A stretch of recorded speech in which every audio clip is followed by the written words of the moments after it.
I want to talk about essays. Essays today. Essays kind of get lost in the shuffle of reading and writing. When people get interested in becoming a better reader or writing something, they often jump to books. They think, well, I should be reading books or I should be writing books.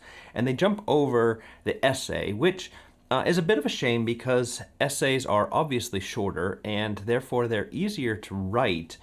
And therefore, we got to figure out kind of what they are. I have in front of me Ralph Waldo Emerson's essays, a classic American essay writer, and in my work, I have done a lot of reading of essays, and I've collected them in things like this so that I have them. Well, I printed them out, and I didn't throw them away because they're good essays, and this is going to fall off. Hey everybody, welcome to the Sanctus Forum. I am Michael Stewart Robb, better known as Mike, and I am mostly done, with the book I have been writing this year, which you will know about if you are on the newsletter list, Sanctus Institute, and you can sign up for that. That has been a fairly large burden on my shoulders for most of the year, as some of you will know. And now I can go and have a more relaxed talk with you about reading and about essays today. We kind of have to figure out a bit what an essay is, and that's not actually easy to do.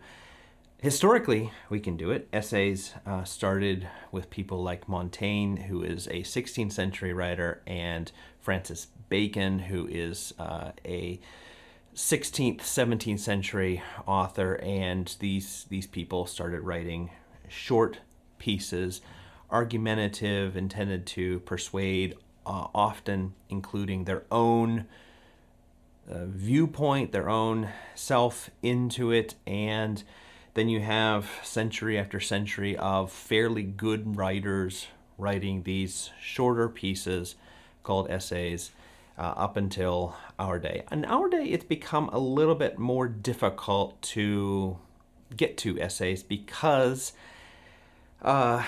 print has become more difficult, and books are still doing just fine, but you're probably not going to read an essay online. You might, but it's the rare person who actually can do that kind of thing because there's just so many distractions online. And nevertheless, it is a very important place to get started with reading or with writing. Essays are rarely 40 pages, they're something between 5 and 25, 30 pages. You can read it in one sitting. That's kind of the rule with an essay, which makes for a very interesting kind of reading and writing experience because people remember, whereas with books, people will forget. But if you're learning to write, then I'd say go for the essay. Try to write something that's shorter, yet has that vibrancy of an essay. Now, this is where things get a little messy because essays, where's the difference between that and other shorter things like an article? What else do we have? Papers, I guess, or a lecture, which obviously is spoken first, but then could be transcribed. Where's the difference? Well, there isn't really any hard and fast rule, but by an essay, we usually don't think of something that's incredibly well structured with headlines and at all times where you are. Articles really don't want to leave anything to the imagination. They want people to always have these signposts of, okay, now we're talking about this, now we're talking about this. Think of an encyclopedia article, Wikipedia. You should know kind of what you're reading about and why. Essays are different than that. Essays, for that reason, are actually much more enjoyable to read because the author can kind of tease things, they can mention things and bring them back in later. There can be an arc to an essay, so the beginning can kind of be pulled together by the conclusion. There can be punchlines. You can write essays in a lot of different kinds of ways. You can bring in subjective things, personal things, and all of this contributes to the overall argument you're trying to make, or persuading people about something, or just showing them something. Some of these shorter pieces are written more from the expert's perspective, and other things are written from the journalist's perspective. A journalist is not somebody who typically knows the subject matter that they're talking about. They're reporting on it. So they're listening to the experts, they're listening to eyewitnesses, and they're saying, okay, this is what they say, which is can be very helpful because we can't all be experts on everything. The expert way is, I think, in general, the more advanced way to be writing what humanity tends to need more of. We need people who are competent thinkers, competent knowers, who can then share what they know, not just with their peers in a kind of here are the facts sort of way, but share what they know with the world in a kind of, hey, let me tell you about something that's really important, or let's ask a very important question, and put that together in a much more accessible, much more enjoyable format. Well, how should you start reading essays? Well, probably you know already more than you think you know. I would start with going with those expert people or journalists and just finding their best pieces. This is stuff that you could Google, you can ask a chat bot, you can just figure out, okay, what is this person that I respect, what is their best article, best essay, what is it? And just read that, go for that. There have been, however, over the years, centuries that we've been doing these, people who have stood out. I already mentioned Emerson, 19th century. My guy, Dallas Willard, The Great Omission is a collection of his short pieces. Similar to him, people like Eugene Peterson has a subversive spirituality.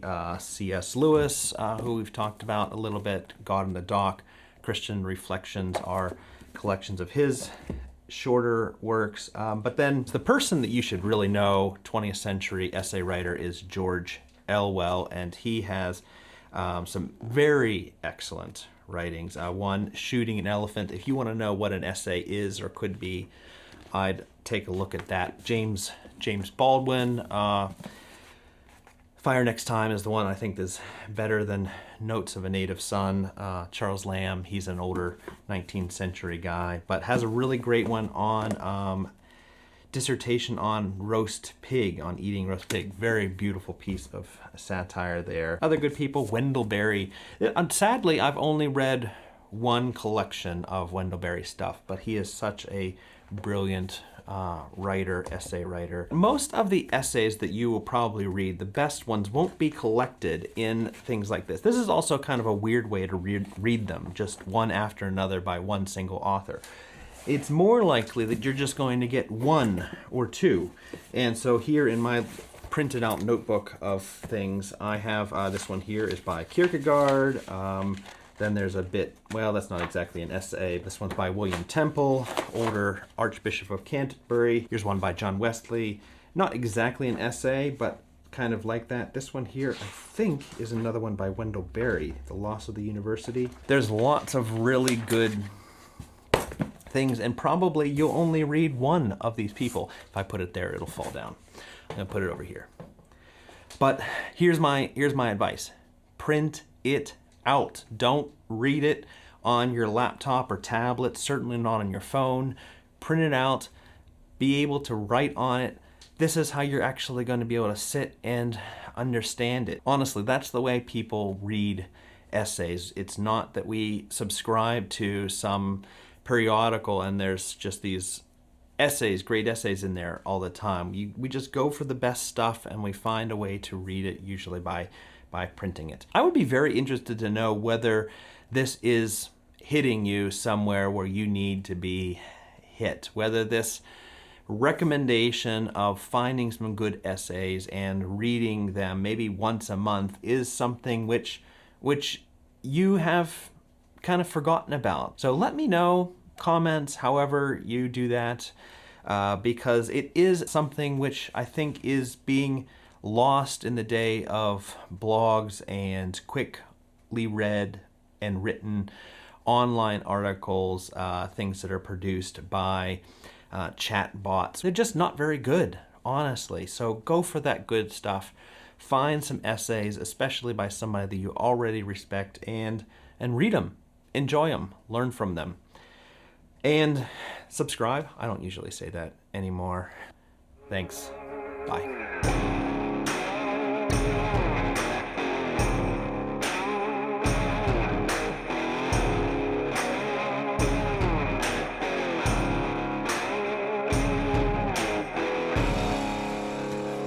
Oh, William James. Yeah.